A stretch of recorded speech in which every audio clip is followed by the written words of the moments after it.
পানির প্রবাহ, কয়লায় সৃষ্ট তাপ বা জীবাশ্ম জ্বালানি সহ নানা উপায়ে বিদ্যুৎ উৎপাদন করা যায়। এক্ষেত্রে ব্যতিক্রম হলো সৌর বিদ্যুৎ, যা ঘটের সূর্যের তাপকে কাজে লাগিয়ে, সহজ কথায় দিনের সূর্যের আলো ধরে রেখে তা দিয়ে রাতের আঁধার দূর করা। পৃথিবীর দুর্গম স্থানগুলোতে যেখানে বিদ্যুতের তার পৌঁছানোর সুযোগ নেই, সেখানে এখন দুর্দান্ত প্রতাপ সৌর বিদ্যুতের।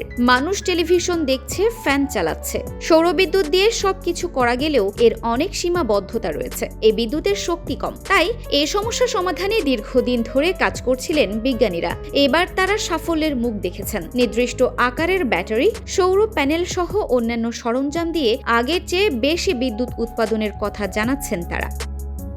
নতুন প্রযুক্তিতে প্যানেল অপেক্ষাকৃত বেশি সূর্যালোক ধারণ করতে পারবে। মূলত সূর্য আলোক শক্তি আমাদের সরবরাহ করে, তার একটি ক্ষুদ্র অংশ ব্যবহার হয়, বাকিটুকু প্রক্রিয়ার অপচয়ে যায়। এবার বিজ্ঞানীরা সেই অপচয় কমাতে সক্ষম হয়েছেন। জাপানের কিউশু বিশ্ববিদ্যালয় ও জার্মানির জোহানিস গুটেনবার্গ বিশ্ববিদ্যালয়ের গবেষকরা সূর্যালোক ব্যবহারের এই নতুন পদ্ধতি তৈরি করেছেন। তারা দেখিয়েছেন আগের চেয়ে সূর্যালোক থেকে বেশি ব্যবহারযোগ্য শক্তি পাওয়া সম্ভব। এই ধারণাটি ভবিষ্যতের সৌর প্যানেলের কার্যকারিতা বদলে দিতে পারে।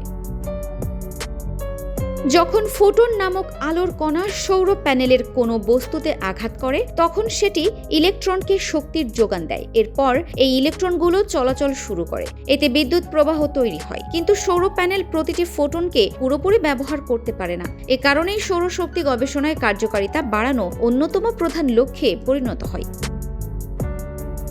বিজ্ঞানীরা সিঙ্গলেট ফিশন নামক একটি বিশেষ পদ্ধতি পরীক্ষা করেছেন। পদ্ধতিটি আলোর একটি কণাকে 1 একরের বেশি শক্তি তৈরি করতে সক্ষম করে।